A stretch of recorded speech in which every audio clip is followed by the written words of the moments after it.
안녕하십니까? 안녕하십니까? 안녕하십니까. 반갑습니다. 예. 저희가 휴먼카이드 계속 분석을 하고 있는데요.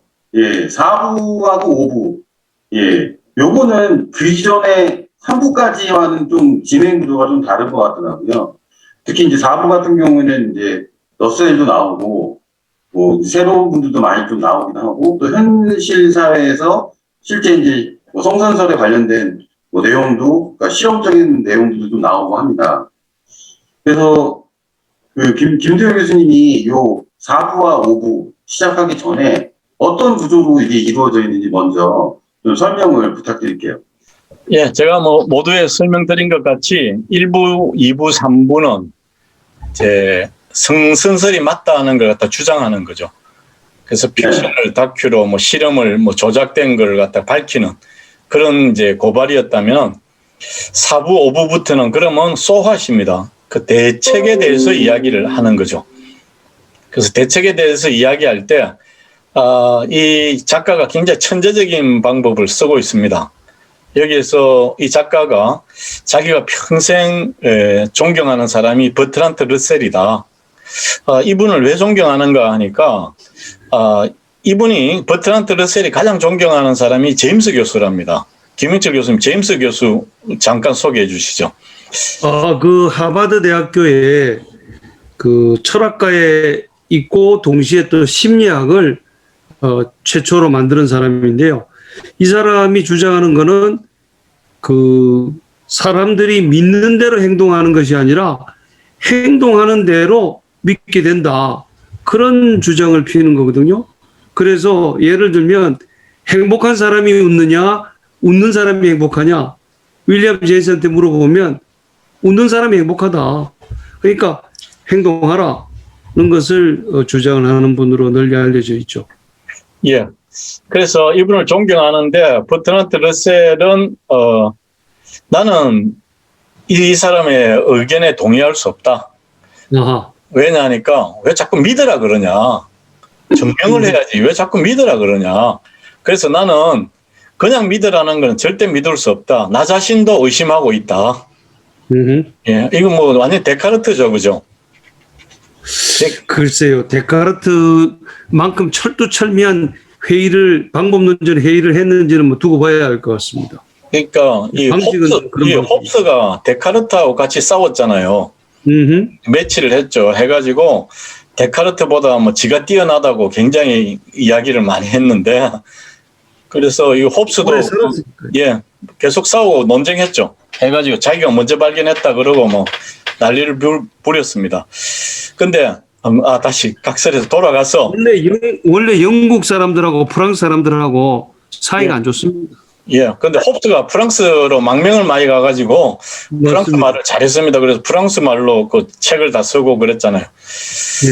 예, 그래서 브레흐만이 이 러셀을 존경하는 이유가 이제 그런 건데, 내가 지금 대책을 갖다가 이야기하려고 보니까 야, 이거 내가 진짜 의심했던 것 자체를 또 의심해봐야 되겠다.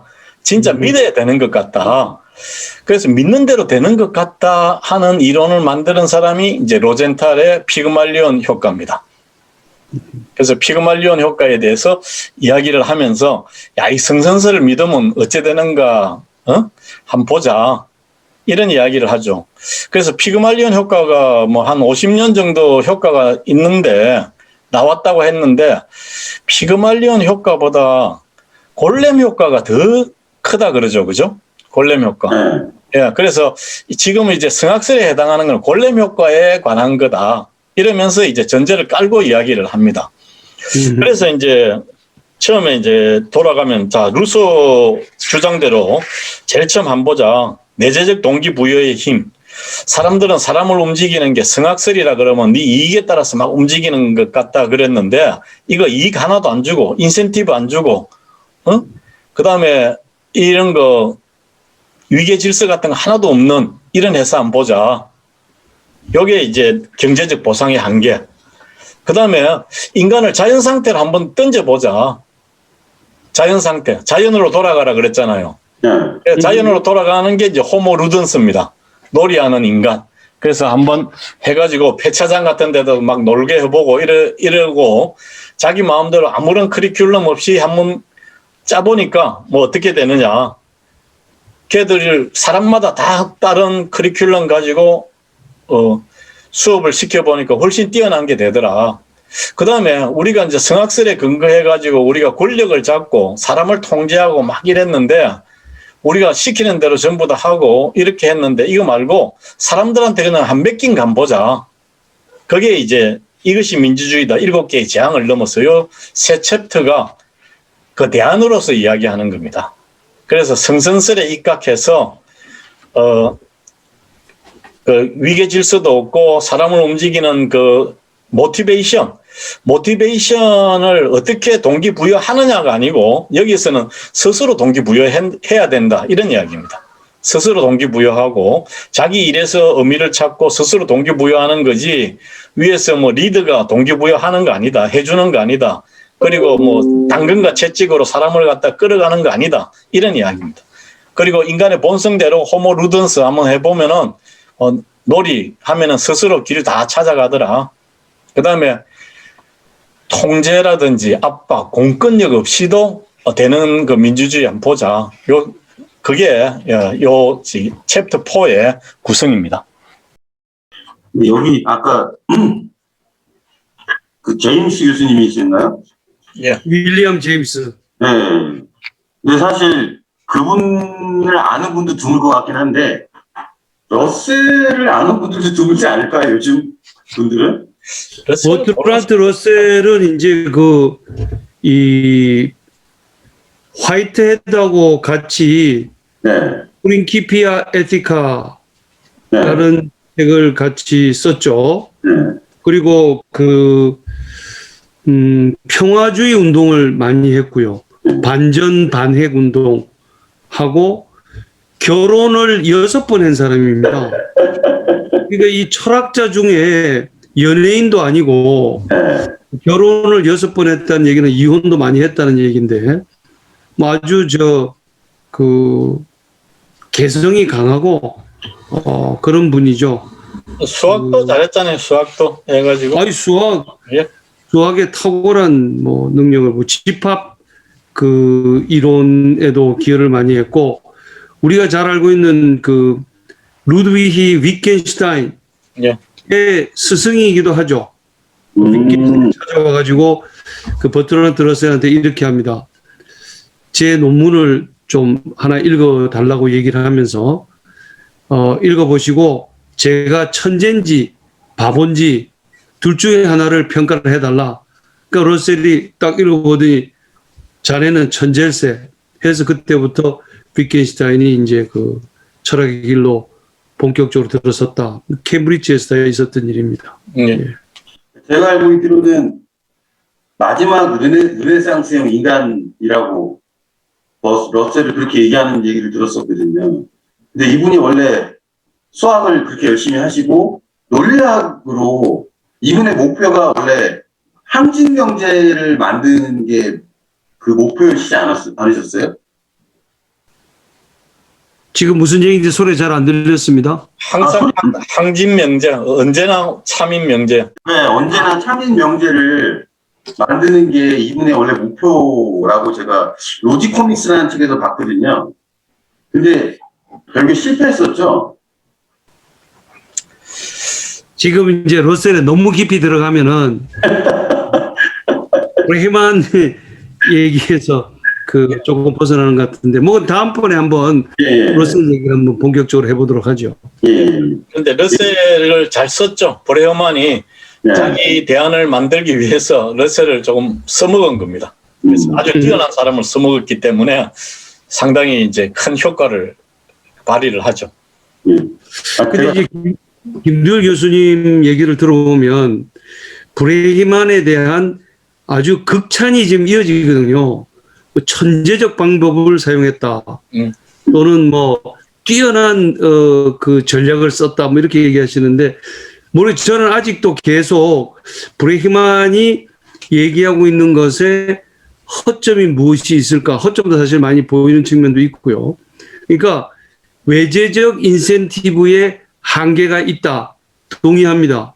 그렇기 때문에 성악설 하나만 가지고 인간의 행동을 다 설명한다든지 동기부여하는 데에는 명백한 한계가 있다. 인정합니다. 그런데 반대로 외재적 인센티브가 완전히 배제된 상태에서 과연 인간들이 피그말리온만 가지고 자기가 만드는 조각상에 너무 아름답다, 사랑에 빠져가지고 하듯이 과연 거기 보면 이제 그런 얘기가 나오죠. 학교 선생님이 뭐 학생을 두 그룹으로 와서 좀 실험해달라 그러니까 가서 랜덤하게 두 그룹으로 나눠서 한쪽에는 클로미다, 한쪽에는 뭐 그냥 그렇다 하고 이제 선생님한테 얘기해주고 나중에 지켜봤더니 클롬이라고 얘기를 들었던 학생들은 실제로 학업 성적이 올라가고 뭐 그냥 평범하다는 얘기 들은 학생들은 그냥 평범하게 가더라. 뭐 그런 예가 저는 존재할 수 없다라는 얘기는 아니고 존재할 수 있지만 그게 과연 어느 정도까지 실질적으로 효과를 낼 것인가.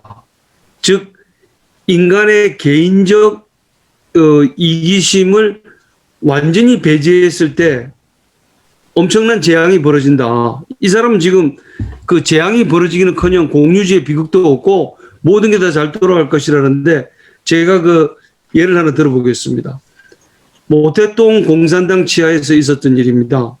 집단 농장에서 9가구가 모여서 이제 집단 농장을 이루고 있는데 아침만 되면 가장 집 이렇게 둘러싸이고 가운데 이제 종이 있는데 와서 종을 이제 한 사람이 치면은 나머지 8가구 다 나와서 줄을 쫙 서가지고 이 농사를 지으러 갑니다. 그런데 어느 날 종을 치게 돼 있는 당번인 사람이 나와서 종을 안 치는 거예요.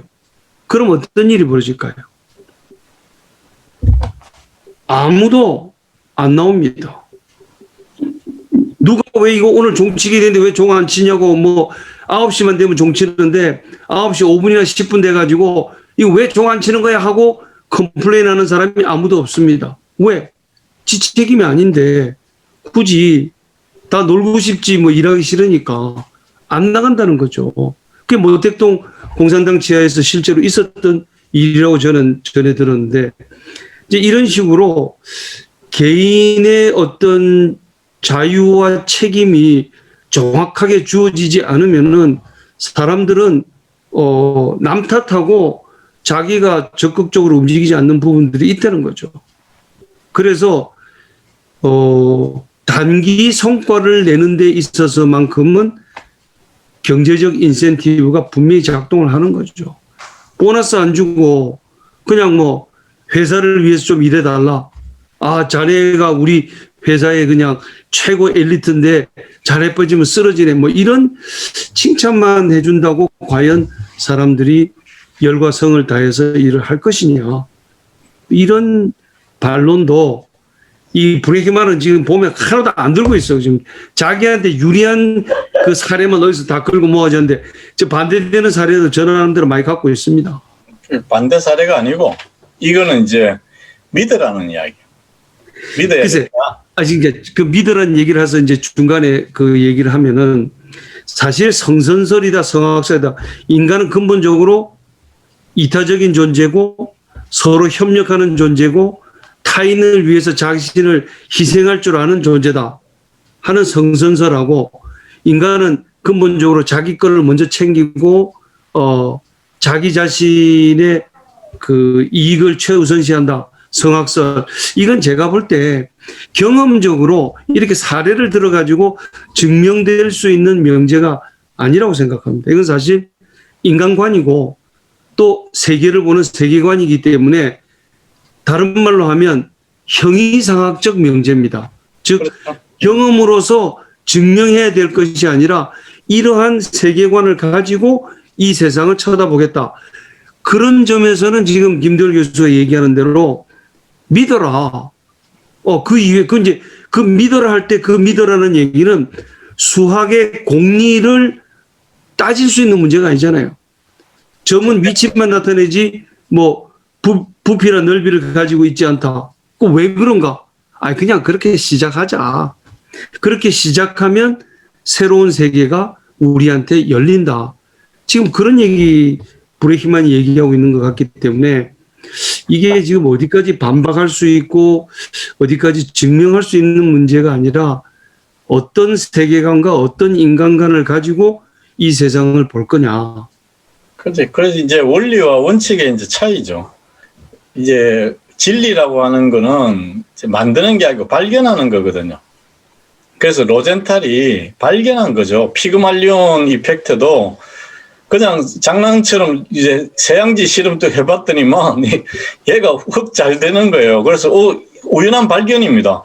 나 세상에 이럴 수가 있을까? 이러면서 자기도 회의를 한 거죠. 그래서 이제 논문을 발표를 했는데 계속해서 반복적으로 이런 게 나오니까 이거 한번 실험해보자고 교장 선생이 나타난 거예요. 나와가지고 그 다음에 이제 그냥 잘란 게 아니고 일단 이제 심리 테스트를 한번 하고 이제 IQ 테스트를 일단 해요. 해놓고 나서 우반 일반을 나눈 거죠. 그 IQ 테스트의 결과에 따라서 나눈 게 아니잖아요. 아니죠. 그걸 그냥 신용만 낸 거지. 예, 신용만 하고 랜덤으로 이렇게 했는데 역시 랜덤으로 해도 이게 지새끼하고 똑같이 나오더라는 거예요. 그래서 발견을 한 겁니다. 그래서 피그말리온 이펙트는 그 원리죠. 그 진리죠. 발견을 한 거죠. 이런 경향성을 발견을 한 거죠. 그래서 발견을 해가지고 해보니까 지금 인센티브 없이도 아무것도 위계 질서 없이도 조직이 돌아가는 거 봐라. 거기에 요르스트 블록이다. 이래 보니까 그래가지고 세계 경영자 상도 받고 거기에 그냥 놔둬도 내 번째 둬도 전부 다 스스로 다 하더라. 동기부여 안 시킨다. 뭐 동기부여 뭐가 있냐. 지가 하는 거지. 전문화 뭐 어디 있냐. 코드 하나밖에 없다. 뭐 돌봄 하는 거다. 그 목표가 뭐냐. 옛날 돌봄으로 돌아가는 거다. 목표 같은 거 없다. 근본은 그냥 뭐 내 번째 두니까 지가 잘하더라. 이런 거거든. 근데 이게 그런데 그거를 저는 전혀 동의하지 않는 게 아니고 거기에 리더의 역할이 있고 리더가 어떤 자세로 그런 조직을 세팅하고 이끌어 가느냐 하는 그 역할을 지금 그 중간 관리자를 포함해서 계속 그거 다 필요 없다는 거 아닙니까? 필요 없다는 거죠. 필요 없다는 건데 그 부분이 그 조직의 사이즈가 던바의 150명을 넘어서든 안 넘어서든 그 사이즈도 사실은 굉장히 문제가 될 뿐만 아니라 리더의 역할이 그렇게 중요하지 않다라고 한다면 도대체 수많은 경영대학원에서 리더십에 대한 강의를 그렇게 많이 하는 이유를 좀 더 바보가 돼서 그런 건지 왜 그렇게 강조하는지 지금 이제 브레이히만은 정면으로 받아치는 거거든요. 예, 그거는 이제 헛돈 들이는 거다 이거죠. 그러니까. 예, 그냥 나도 더 잘할 건데, 괜히 사람 후에 사람 관리한다고 넣어놓고 막 그렇게 하는 거다는 거죠. 그래서 그거는 이제 성악을 기본으로 한 건데. 중간 관리층을 두텁게 두는 것에 대해서는 저도 반대합니다. 그렇다고 해서 계급장 다 떼고, 완전 각자 다, 자기가 알아서 다 할 일을 다 한다. 이렇게 될 수 있을까요? 조직이? 이제 관리가 필요할 때가 있었죠. 관리가 필요할 때가 1905년대입니다. 프리드리히 빌헬름 테일러 시절에는 관리가 필요했죠. 그래서 그게 이제 구조 안 돼 있으니까. 근데 지금은 워낙 구조가 돼 있어가지고, 이 관리자들이 필요 없잖아요. 이게 너무 극단적으로 얘기를 하셔서. 관리자들이 점점 없어지는 상황입니다. 그래서 계층도 없어지고, 그래서 이제 이그제큐티브들이 굉장히 큰 힘을 발휘하는 그런 시점에 왔죠. 근데 좋습니다. 하여튼 우리가 지금 사례가 일반적으로 대부분의 기업들이 하고 있는 게 아니라 수많은 기업들 중에 사실은 몇 개의 사례를 추린 거잖아요. 이게 몇 개의 사례가 없지 않나요? 아니, 몇 개의 사례가 아니고 아주 드문 사례죠. 아주 드문 사례. 그래서 관사 검증이 두문살이잖아요. 예, 안 되면 안 된다 그랬는데, 이거 안 하는 회사도 있다. 한번 이런 회사도 있다. 이런 회사가 가방 놔뒀더만 잘 되더라. 그리고 처음에 한 조직만 되는 줄 알았는데 지사가 수없이 커졌다. 네. 네덜란드 전체를 다 커버하고 있다. 그래도 지금 돌아가고 있지 않느냐. 그런 이야기. 블랙 스완을 발견한 것 같습니다. 브레이크만이. 그렇지만 그 블랙 스완 빼고는 나머지 99.999%는 여전히 화이트 스완이 압도적인 다수를 차지하고 있다. 예. 근데 이제 여기서 또 이야기해 놓은 게 뭐냐 그러면은 내재적 동기부여하고 경제적 보상 이런 걸 갖고 뭐를 까고 있느냐 하니까 평가 제도를 또 까고 있어요. 브레이크만이. 평가 제도. 그래서 건수로 보상을 하면 건수를 올리려고 그러고. 그다음에 뭐 시간으로 하면 시간을 늘리려고 그러고. 그러니까 평가하려 그러지 마라. 여기서 이야기하는 거는 평가하려 그러지 말고 누가 누구를 평가하려 그러지 말고 본연에 그러니까 요로스트 블록 같은 거는 돌봄이라는 것 자체 내가 어떻게 하면 돌봄을 잘할 수 있겠는가에만 고민하게 하지. 네가 몇 건 했느냐, 네가 제대로 했느냐, 뭐 네가 한 사람들이 뭐 평은 뭐 5점이냐, 뭐 4점이냐 이런 거 하지 말라는 거예요. 그냥 놔두면은 자기가 생각해서 내가 굉장히 잘해야 되겠구나. 사람의 인간성을 내가 돌보는 사람한테 봉사해야 되겠구나. 이렇게 해야 되지. 간호사가 뭐 주사 한 방에 얼마 놓는다 그러면 주사를 계속 많이 놓으려고 그럴 거 아니냐 하는 거죠. 그렇죠. 그래서 평가 기준 이런 것들을 갖고 사람을 갖다가 이렇게 통제하려고 그러지 말고 사람의 선한 본성에 그냥 맡겨놓으면은 사람을 갖다 서로 잘 돌보려고 그러고 다른 사람한테 잘하려고 그러고 이래서 본연적으로 의사는 의사답게 뭐 군인은 군인답게 응?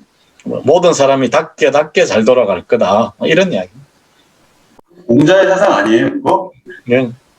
공자의 정명 사상이 지금 바로 나왔습니다. 예. 그런데 그렇게 되기까지에는 그 많은 교육과 훈련이 필요하느냐 아니면 그것조차 필요하지 않다라고 얘기하면은 그야말로 진짜 레디컬한 거고요. 사람들한테 그 마이크로 매니지먼트 하는 식으로 해서 조목조목 평가하고 KPI를 갖다가 촘촘히 맡겨놓으면은 그거를 갖다가 바이패스하는 방법만 전문 용어 쓰겠습니다. 잔머리 굴려가지고 여러 가지로 그걸 하지 실질적인 업무 성과는 안 나온다고 얘기를 하는 셈인데 저는 어느 정도는 동의합니다. 그런데 과연 학교에서 만약에 예를 들어 가지고 학교에서 시험을 다 폐지해 버린다든지 또는 시험을 꼭 봐야 될 경우에 시험 감독을 없애고 우리 애들은 전부 다 양심적인 애들이고 착한 애들이기 때문에 절대 컨닝 같은 거 안 할 거다라고 얘기할 것 같은데 브레히만은 될까요? 저는 뭐 시험 볼 때 컨닝 페이퍼 한 장을 허용합니다. 오, 진짜요? 제목을 주고 컨닝 페이퍼 한 장을 포스트잇 한 장을 허용을 합니다. 그러면 그 포스트잇 사이즈는 자기가 정하는 거예요. 아주 큰 포스트잇을 갖고 오는 사람도 있고 뭐 작은 포스트잇을 갖고 오는 사람인데 요즘은 보통 A3를 다 갖고 오더라고요. 근데 저는 뭐 시험 문제 가르쳐주고 그 컨닝 페이퍼 한 장만 작성해 오라 그럽니다. 그러면 그 컨닝 페이퍼 작성하면서 정리를 하죠. 컨닝 페이퍼 작성 안 하고 치는 아이보다 훨씬 남는 게 많을 겁니다. 저도 사실은 거의 30년 대학에 있으면서 중간고사 한 번 안 보고 기말고사 한 번도 안 봤습니다.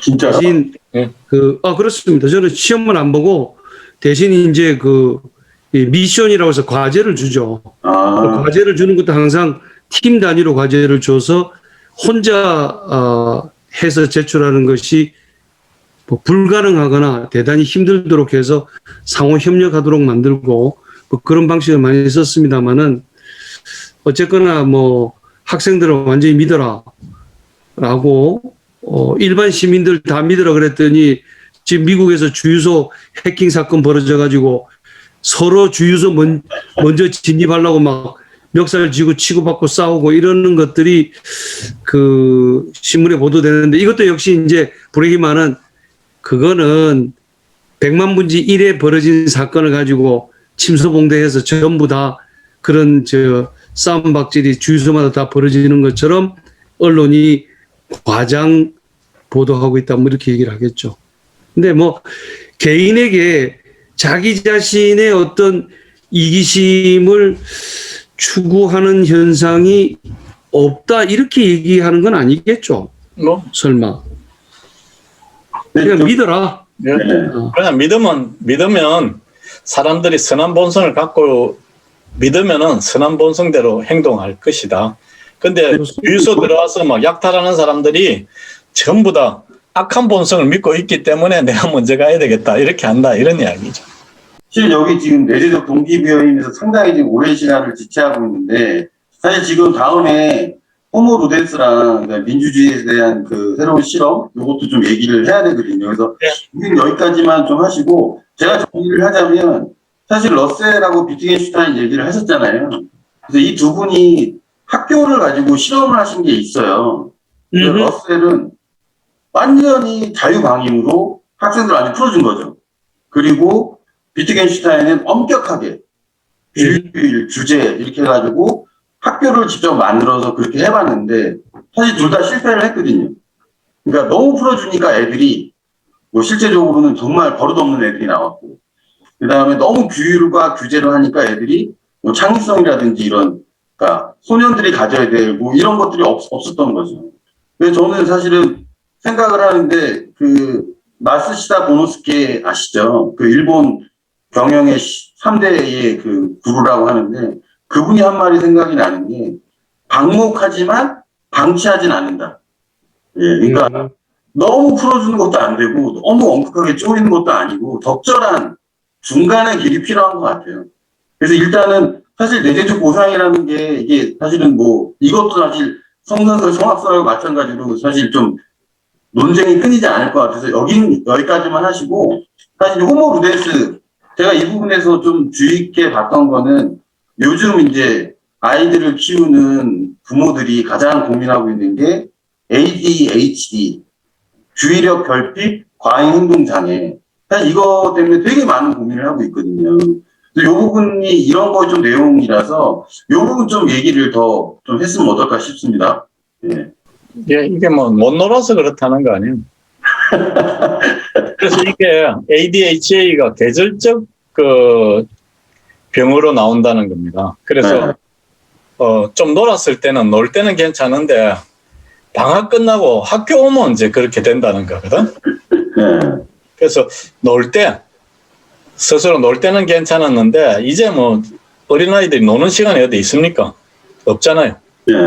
옛날에는 학교 갈 때도 같이 걸어서 갔고 뭐 하루 종일 산에서 놀고 싸우면서 놀고 집에서 애 안 찾고 그랬잖아요. 근데 사람들이 딱 붙어 있어야 되잖아요. 부모가 붙어 있어야 되고 애들 노는 시간이 뭐 한 100분의 1로 줄었다 그래요. 노는 시간이 100분의 1.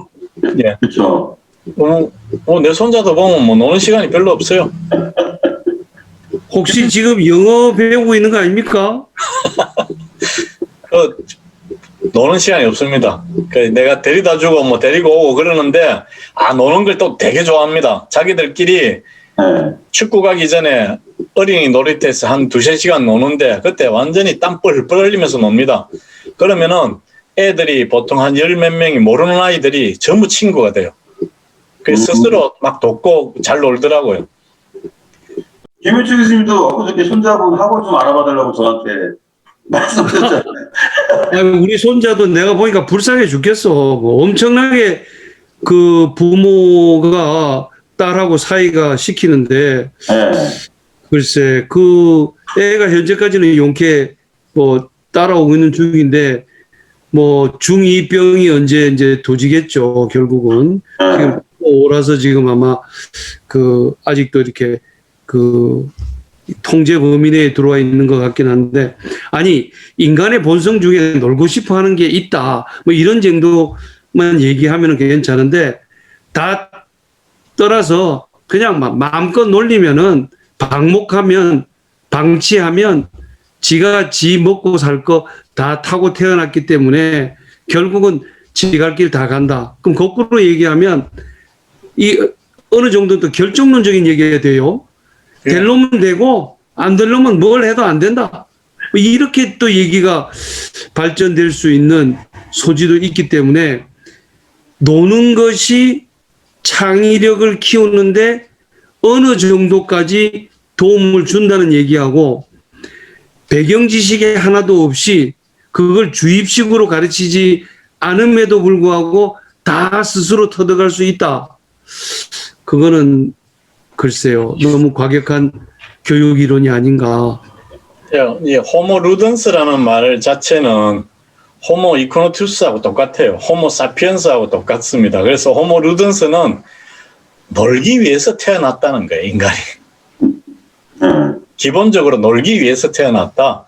그 말은 뭐냐면은 이제 모든 게 우리가 일하는 것도 놀라고 일하는 거다. 그리고 우리가 뭔가를 만드는 것도 엔터테인먼트 산업, 뭐 게임 산업, 뭐 이런 것도 전부 놀이에 관한 것들이다. 뭐 당구, 탁구, 뭐 이런 거 사이클, 뭐 등산 이런 것도 전부 노는 방식이거든요. 이제 기본적으로 잘 노는 사람들은 현명해지고 자꾸 발전하는데 인간은 그래 기본적으로 놀라고 태어난 사람이다. 그래서 비즈니스를 하려면 놀이에 관한 비즈니스 하면 절대 안 망한다. 뭐 이런 이야기죠.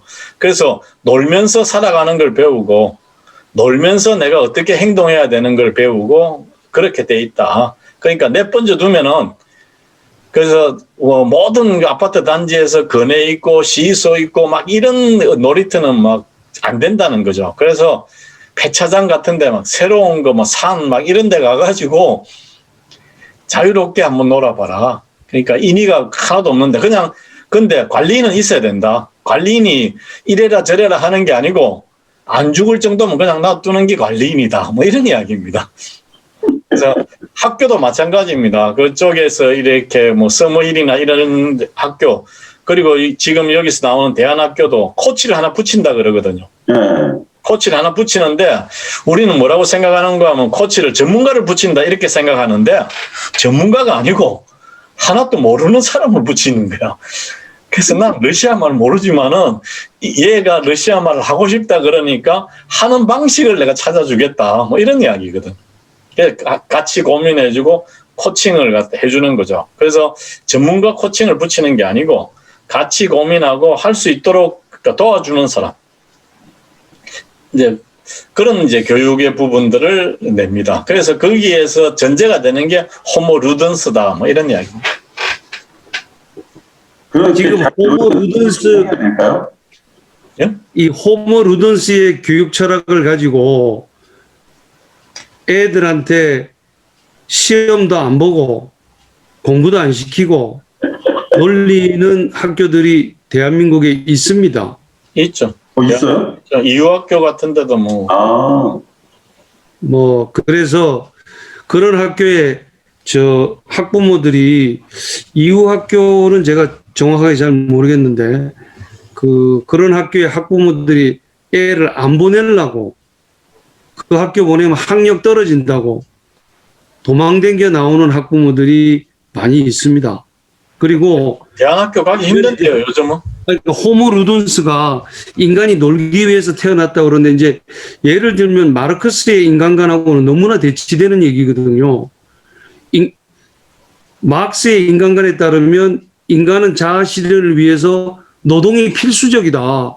노동을 통해서 자아 실현이 된다 그러는데 지금 이제 루덴스 같은 하우징어가 얘기하는 루덴스 같은 경우에는 노동이라고 하는 거는 필요한 만큼만 하고 그래서 돈을 벌면 그거 가지고 그러니까 공짜로 놀 수는 없잖아요. 아까 탁구 당구 다 얘기하셨는데 그거 다 돈 들어가는 얘기고 누군가가 돈을 벌어야 되는데 앞으로는 이제 노동의 종말이 오면은 AI가 대신 다 노동을 해주고 인간들은 맨날 놀러 다닌다고 하는데 그거는 이제 그때 가봐야 되는 얘기고 현재로서는 지가 놀고 싶은 만큼 일정한 수입이 있어가지고 놀 수 있는 건데 마크스 같은 경우에는 일하는 것 자체가 놀기 위한 수입을 벌기 위한 수단으로서 일을 하는 게 아니고 일하는 것 그 자체가 내 자신의 자아 실현의 핵심적 요소다. 그렇기 때문에 이제 뭐 공산주의에서는 일할 수 있는 권리, 뭐 의무가 아니라 권리를 얘기하고 그러는 거 아니겠습니까? 근데 하여튼 이게 너무나 상치되는 그 인간관이기 때문에 많이 헷갈립니다. 일에 대해서는 그거는 이제 깔뱅이 이야기하는 거죠. 깔뱅의 그 달란트에 관한 것들, 뭐 자기들 일하기 위해서 뭐 일이 이제 먹고 사는 거에 아주 중요한 요소니까. 그래서 여기 호모 루던스는 지가 무슨 일을 하고 먹고 살 건지를 루던스 하면서 놀면서 배운다는 거예요. 놀면서 내가 뭐 하는 게 가장 효과적이고 내가 뭐 하는 게 가장 뛰어난지 그걸 갖다가 놀면서 배운다. 제가 얼마 전에 읽었던 책이 더 몰이라는 책이 있는데, 그러니까 노는 거에 대한 책이거든요. 근데 왜 인간이 그 놀이를 많이 즐기고 또 많이 만들어내느냐. 그러니까 결국에는 사실 놀이를 하면서 어떤 규칙이나 규제를 배우고 그 다음에 서로 상호협력하는 방법을 배우면서 사회화하는 과정이라고 하더라고요. 그렇죠. 사회화 과정이죠. 온도 선에서 호모 루덴스 정리하시고요. 이것이 민주주의다. 이걸 넘어가시죠. 예. 좋습니다. 예. 그래서 이것이 민주주의다라는 것은 지금 현대 민주주의의 폐해를 그대로 나타내고 있습니다. 그래서 뭐 7가지 재앙이 뭐냐 그러니까 정당 뭐 아무자도 필요 없더라. 그다음에 그 시민들이 서로 불신하더라. 예. 그러고 나서 아주 또 소수 마이너리티는 배제되더라. 메이저들만 잘해주더라. 그 다음에 4번째는 유권자가 4년에 한 번씩만 반짝하더라. 그래서 유권자들이 정치에 굉장히 무관하더라. 그 다음에 이제 정치인이 부패되더라는 거예요. 부패.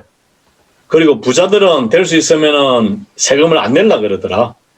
그리고 점점 더 불평등해지더라. 민주주의 해놓으니까 그러니까 신자유주의가 이게 불평등을 갖다가 엄청나게 심화시켰거든요. 그래서 점점 더 전 세계는 점점 더 불평등해진다. 왜? 전부 권리가 전부 다 보통 교육이 돼가지고 모든 사람들이 뭐 소셜 모빌리티가 다 허용이 된다 그러는데 점점 더 부자는 가만히 있어도 부자가 되고 가난한 사람은 가만히 있어도 아무리 열심히 일해도 이렇게 가난해지더라는 거예요. 이게 민주주의가 잘못된 거다. 이런 이야기죠. 여기서 시민 참여형 정치를 얘기하는데 저 두 분한테 궁금한 게 하나가 있거든요. 두 분 다 아파트 사시죠? 예. 근데 그렇습니다. 아파트 그 주민자치회 있잖아요. 거기 활동을 하고 계세요? 바쁜 시간에 언제 거기 갈 시간이 있습니까? 내가 동대표. 아, 동대표세요? 예. 그러니까 그래서 여기서 차이가 나네. 그것도 열심히 하시는 분이 있더라고요. 근데 저는 안 하거든요. 저는 아예 안 하거든요. 커뮤니티 가입도 안 하고. 예. 근데 이것도 열심히 하시는 분들이 있더라고요. 요즘엔 또 뭐 모바일이나 이렇게 잘 발달되어 있으니까. 그래서 저는 사실은 큰 정치부터 이렇게 내가 사는 곳에 대한 지역에 대해서도 참여하는지 그게 궁금했거든요, 두 분이. 근데 김대표까지 하시고 있는 거예요? 이게 동대표 회의 자료입니다, 이게. 아, 예, 이게 뭐, 이 관리비 선거, 이거, 결산 자료 뭐 이런 것들이거든요. 네. 그런데, 야, 내가 여태까지 뭐, 아파트 한 40, 50년 살았는데, 50년 넘어 살았는데, 네. 올해 처음 했어요. 아, 예, 가만 보니까, 우리 집 관리비가 한 80만 원 나와. 그래가지고, 야, 이렇게 많이 나오는 게 이유가 뭘까? 그래서 이 전체 한번 구조를 알고 싶어가지고, 제가 한번 출마를 해가지고, 이게 당선이 됐어요. 해가지고. 네. 그래서 관심을 한번 가져봤죠. 해가지고. 그래서 한 달에 한 번씩 다 회의합니다. 하는데, 이게 회의 시간이 너무 길더라고, 보니까. 시간 너무 많이 뺏기는 것 같아요. 그러니까 결국에는 참여할 수 있는 기회는 옛날보다 지금 현대에서는 많이 있잖아요. 참여를 안 해주면 된 거지. 네. 저는 그게 궁금하더라고요. 그러니까 여기서 보면은 뭐 유권자들이 무관심하다 뭐 이렇게 뭐 문제들이 있는데 사실은 이제 이건 사람들의 성향에 따라 참여를 하느냐 안 하느냐 그 문제가 더 크지 않느냐 이런 생각이 좀 들더라고요. 저는 보면서. 근데 참여를 이제 해라는 그 자체에서 성악설로 돼 있으면 뭐가 돼 있느냐 하면은 내가 요만큼 열어줄 테니까 요 안에서 너가 놀아라 이런 이야기고, 성선설에 의하면은 적극적으로 모든 걸 갖다가 사람들한테 맡기라 뭐 이런 이야기. 근데 이제 항상 여기에는 그 단서 조항이 모든 걸 투명하게 하면서 맡기라는 거거든요. 그러니까 일부 뭐 대의민주주의가 가지고 있는 가장 큰 문제점 중에 뭐겠습니까? 우리가 소위 알고 있는 프린시팔 에이전트 프로그램이 벌어지는 거 아니겠어요? 그러니까 이 위임한 사람들이 위임받은 사람들이 위임한 사람의 권리를 남용하고 오용하고 중간에 뭐 착복하고 그 원래 자기의 그 권한이 온 그 사람들의 그것을 정직하게 대변해 주지 않는 건데, 이걸 이제 완전히 투명하게 하면은 모두가 풀 인포메이션을 가지고 있으면은 자동적으로 감시 감독이 되겠죠. 그러니까 뭐 누가 일탈적 행위를 한다 하면은 그게 그냥 즉각적으로 알려지게 되니까. 그래서 SNS가 가지고 있는 긍정적 역할 중에 하나는 이런 것들을 투명하게 만드는데 많은 도움을 주지만, 그럼에도 불구하고 그런 부분들이 완벽하게 또 될 수가 없기 때문에 거기서 이제 뭐 장난질도 치고, 여기 지금 부패 얘기를 하고 있는데 부패 탈세 이런 것들이 많이 벌어진다는 거겠죠. 그럼 뭐 트랜스퍼런트하다는 이야기는 뭐가 투명한 겁니까? 제대로 투명하다는 건 뭘 의미를 하죠? 투명하다는 거. 우리가 정보가 공개된다는 얘기겠죠.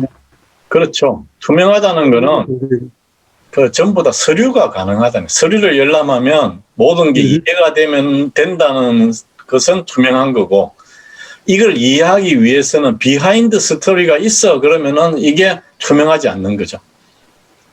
그 당시 있었던 사람들이 다 모여야 이게 설명이 된다 그러면 투명하지 않는 거고, 투명한 거는 그냥 서류만 딱 봐도 무슨 이야기가 있었고 누가 뭘 했고 누가 어떻게 했고가 다 돌아간다 그러면 투명한 거고, 그런 거죠.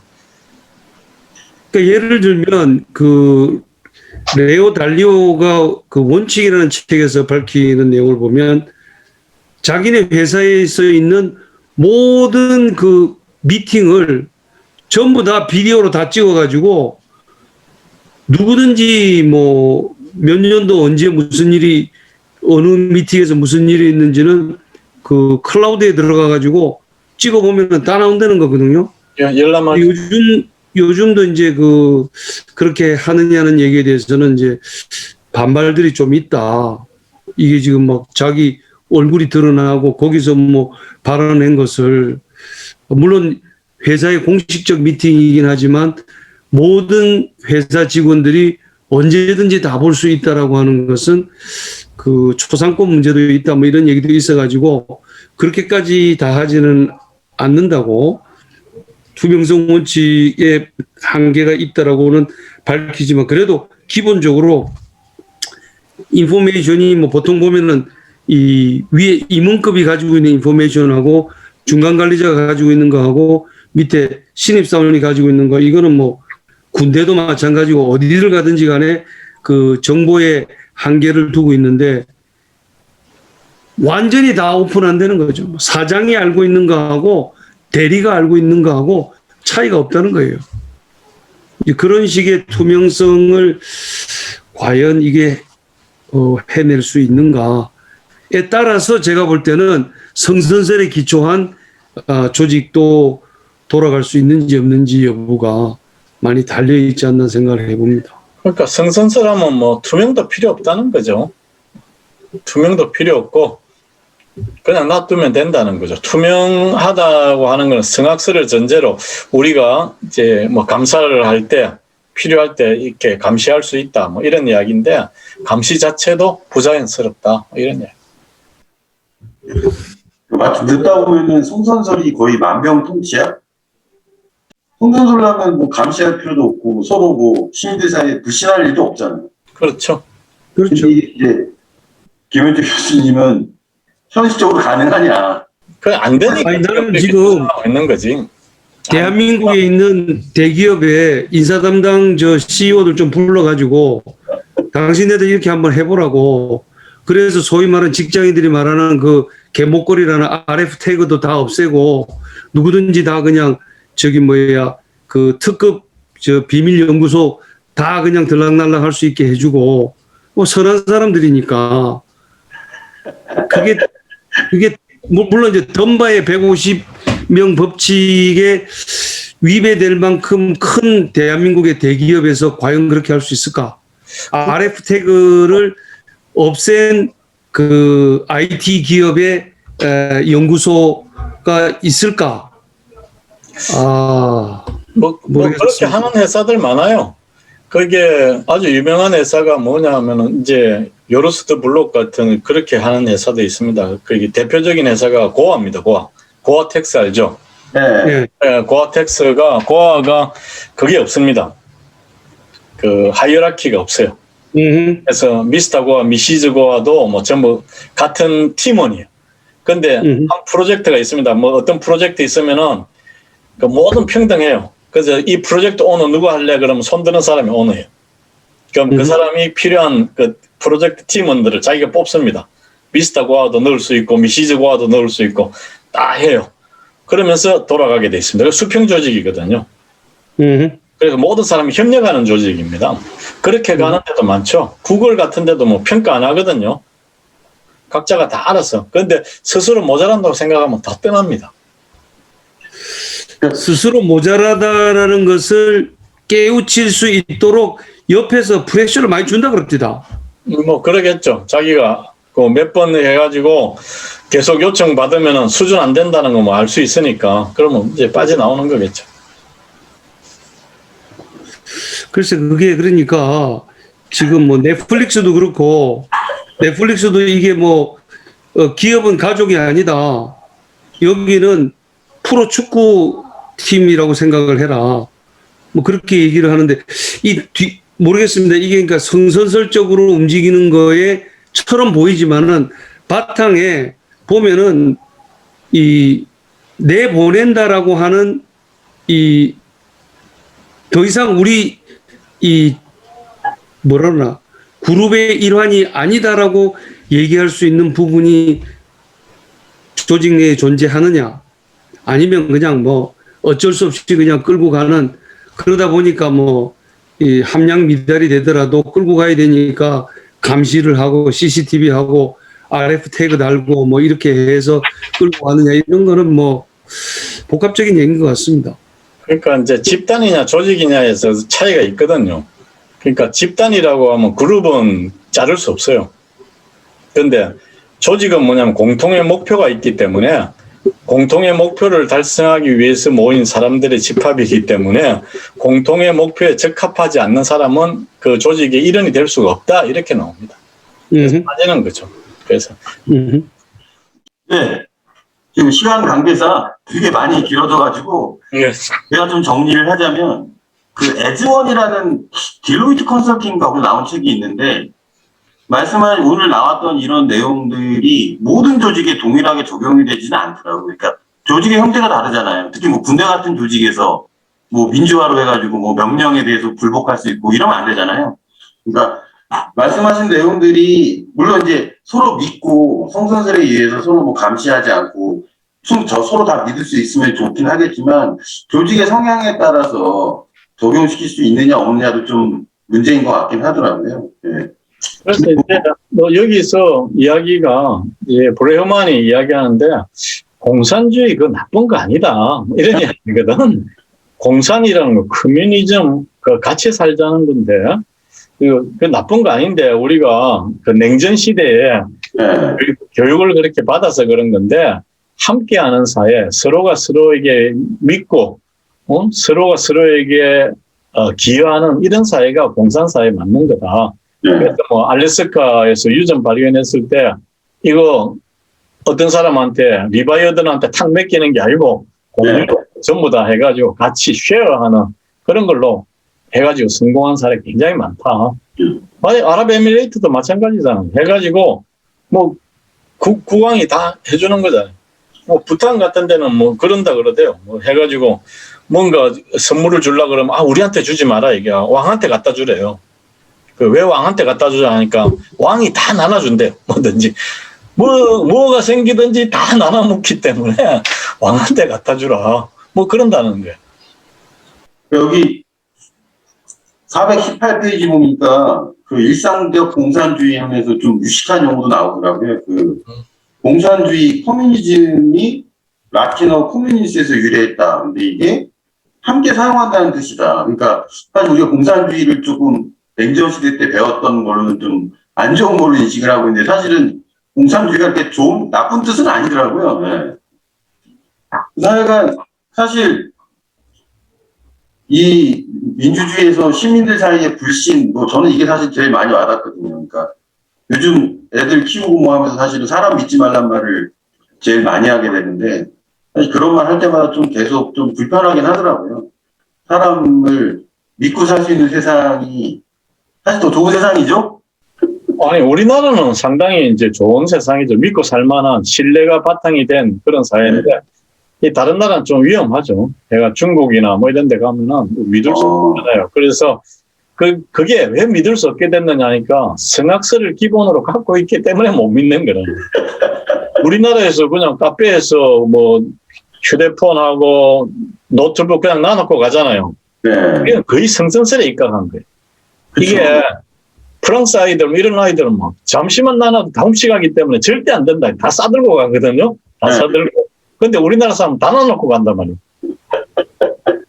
그러니까 성선설에 기반해서 생각하면은 놔놓고 가는 거고 성악설에 기반해서 하면은 다 갖고 가는 거고 이런 거죠. 세 가지 사례만 말씀드리겠습니다. 첫째, 중국 공산당에서 우리가 요즘 계급장 떼고 얘기하자고 많이들 얘기하죠.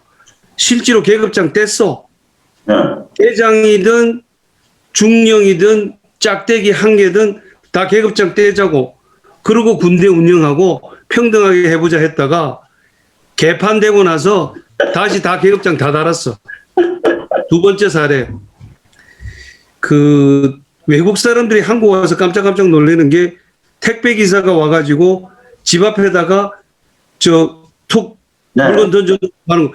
이게 도대체 가능하냐. 성선설 아니라고 생각합니다. 전 세계에서 두 번째인가로 CCTV가 많이 설치되어 있는 나라가 한국이기 때문에 택배 기사가 놔놓고 간 물건을 갖다가 5분 뒤에 누가 와서 가져가면 잡힐 확률이 저는 굉장히 높다고 생각합니다. 감시 감독이 받쳐져 있는 상황에서 우리가 누리는 제한적인 신뢰지. 집 앞에 택배가 없는데요. CCTV 없는데요. CCTV 없는 아직 아파트만 50년 살으셨다며. 아파트에 CCTV 없습니다. 우리 집. 아니, 그러니까 CCTV 없는데도 뭐 똑같이 그렇게 되는지 모르지만 CCTV 달린 데가 많죠. 엘리베이터 안에도 다 있고. 세 번째 사례입니다. 미국에서 마음씨 좋기로 소문난 경제학과 교수가 있습니다. 무슨 마음씨가 좋냐? 학생들한테 학점을 아주 잘 줘, 후하게. 자기가 30년 근무하면서 한 번도 F를 준 적이 없어, 학생들한테. 그래서 학생들 사이에서 마음씨 좋은 할아버지라고 그게 소문나 있는데, 그날 첫 번째 시간에 선생님이 이제 뭐에 대해서 강의를 했냐면 보편 무상급식의 경제적 비효율성에 대한 토론을 해보자. 그렇게 이제 제안을 했어요. 그랬더니 막 토론이 뭐 끝없이 이어지면서 결정이 안 나. 그래서 선생님이 뭐라고 얘기했냐면 네, 이번 학기는 너희들 점수 전부 다 평등하게 똑같은 점수를 주겠다. 그렇게 선언을 했습니다. 첫 번째 중간고사를 치고 나니까 평균 성적이 B가 나왔어. 그 전부 다 B 주는 거예요. 그랬더니 지가 A 받았다고 생각하는 애는 굉장히 시무룩하고 뭐 지가 B 정도 됐다고 생각하는 애는 그냥 괜찮고 지가 C라고 생각했는데 B가 나오니까 기분이 굉장히 좋은 거예요. 두 번째 시험을 쳤어. 그랬더니 평균 점수가 뭐가 나왔겠습니까? 평균 점수가 D가 나왔어. A를 받은 자격이 있다고 생각했는데 B밖에 안 나오니까 공부할 의욕이 꺾여가지고 에이 모르겠다. 딴 놈이 열심히 하면 몰라. 난 저번처럼 열심히 안 한다. 그 다음에 D 받은 애는 어차피 뭐 D 받는 애니까 이래가지고 결국에 가서는 맨 마지막 기말고사 때는 저는 F를 주었다라는 소설 같은 얘기가 있습니다. 그냥 저는 이 세 가지 사례를 들면서 브레이크만이 앞에 있으면 좀 물어봤으면 좋겠어요. 내가 이 만들어낸 거는 전부 거짓말로 꾸며낸 거고 저 꿈속에서 하는 얘기인지 아니면은 현실에서 있음직한 얘기인지. 예, 말씀 잘 들었습니다. 이 사례를 만들어낸 거잖아요. 찾아낸 거잖아요. 이런 게 만약에 성선설이라고 믿는 사람이 아니라면은 도저히 할 수 없는 시도를 한 걸 갖다가 하고 성공적으로 가는 사례를 만들어 놓은 거죠. 찾아든 거죠. 찾아낸 거. 아, 이렇게 너희들이 전부 다 리바이든한테 다 줘야 되고 뭐 권력을 줘야 되고 이런다 했는데 권력 갖고도 다 잘 돌아가고 있지 않느냐. 봐라. 옛날하고 다르다. 이런 거죠. 이제는 휴먼카인드가 이제는 이런 이야기 할 만할 때가 왔다는 거예요. 이제는. 그래서 역사적인 요 뒤에 나오면 이제 고든 올포트가 나오는데 올포트가 역사의 효과를 갖다가 자기가 도외시했다. 이런 이야기를 했거든. 이론에서. 그러니까 이거는 쭉 그러니까 우리가 생각이 변하는 것들도 다 역사적인 영향 속에 있다는 거죠. 근데 홉스고 마찬가지입니다. 뭐 이 모든 사람들이 홉스가 왜 이게 성악설을 주장하게 됐느냐.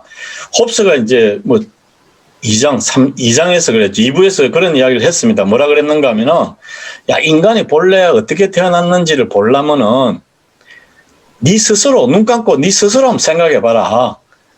네가 인간의 그 집합이기 때문에 부분 집합이기 때문에 네 스스로 가만 생각해 봐라. 너 봐라. 네 삶이 얼마나 불안하냐 이러거든. 근데 홉스를 사로잡은 게 뭐냐면 불안입니다. 홉스를 사로잡은 게 뭐냐. 예. 그 뭐 홉스가 토마스 홉스죠.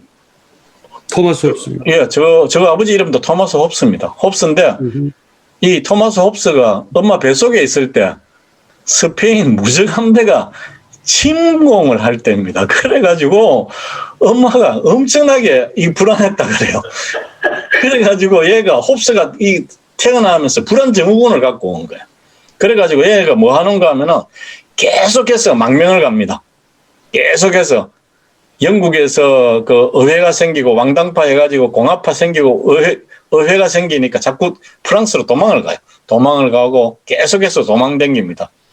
그래도 오래 살긴 살았어요. 91살인가 92살까지. 예, 그래서까지 살았는데 이 사람은 엄청 조심한 사람이에요.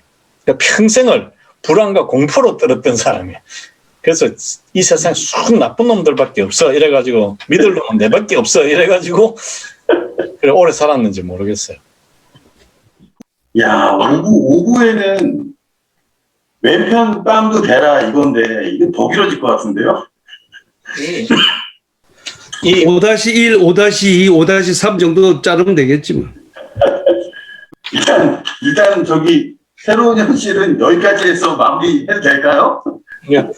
그래서 여기에서 이야기가 맨 마지막에 나오는 게 요 장의 맨 마지막에 428페이지, 29페이지 나오는 게 기본소득 이야기도 나와요. 네. 지금 이제 주창하고 있는 기본소득 이야기도 나온다는 거죠. 그래서 이게 제3의 길을 여는 거 이게 우리가 인식 자체를 바꿔야지만 보이는 길이다. 이런 겁니다. 여기에서는. 그래서 한번 앞에 초친 것 같이 버트란트 러셀 안 믿는 걸 내가 이때까지 신봉했는데 한 믿어보고 내가 이 장을 한 것 같이 너희도 한 믿어봐. 일단 한번 와봐. 뭐 이런 이야기거든요.